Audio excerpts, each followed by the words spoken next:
The most that you can do is do exactly what the fuck I'm doing. And that is, whatever the fuck you have planned, cancel that shit and put that money towards getting the fuck about this country. Because I can't tell y'all how many African American communities I have found outside of the motherfucking United States of America, and these black people are just as happy can motherfucking get.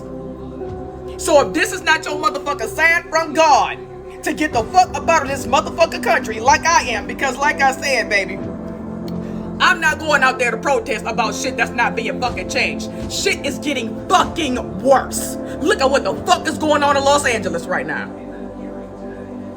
So with that being said, you don't plan on participating in making all of this shit right? Hey, I get it.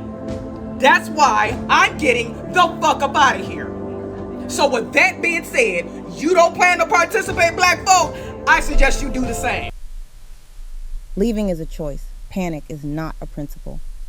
And there's a difference between survival instinct and subscription thinking. Let me show you what I mean. Whatever the fuck you have planned, cancel that shit and put that money towards getting the fuck about this country.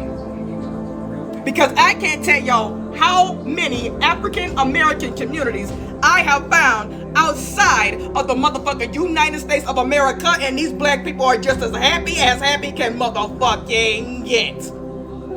So if this is not your motherfucking sign from God to get the fuck up out of this motherfucking country like I am, because She said cancel your plans and leave the country because benefits are shrinking, because things feel unstable, because protesting hasn't produced the change people hoped for.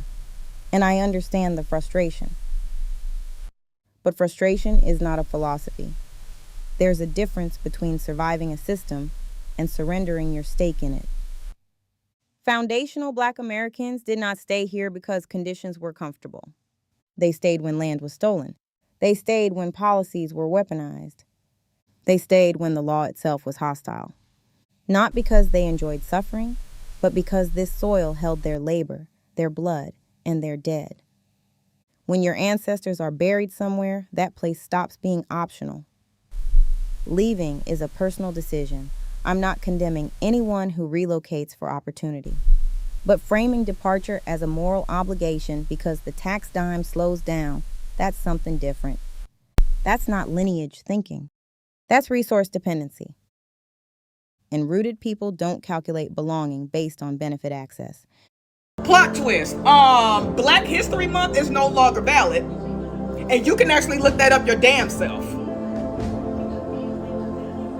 Well, I want to thank you all and welcome you to the White House on this very special occasion. It is indeed. I've been at every one of them, and we celebrate the 100th anniversary of Black History Month. That's a big deal. As we celebrate this special day in not only Black history, but American history, this year that we've been here, under President Trump, the Lord has been so gracious to us, and he's been faithful, and the president has been a tremendous leader. We are living under the administration of the greatest president in our lifetime. As you look out upon this sea of Black Americans, this president hears you. This president cares for you. Happy Black History Month, happy Black History Year, and happy Black History Century. Thank you all. Facts matter. Emotion doesn't override verification. If we're going to critique policy, we critique it precisely. Panic spreads faster than research. We are too deeply rooted here to treat belonging like a subscription service. This land holds our cemeteries, our churches, our family names, our unfinished business. Rooted people don't run when the tax dime slows down. We renegotiate. We organize, or we outlast. This is a mirror, and this is off code.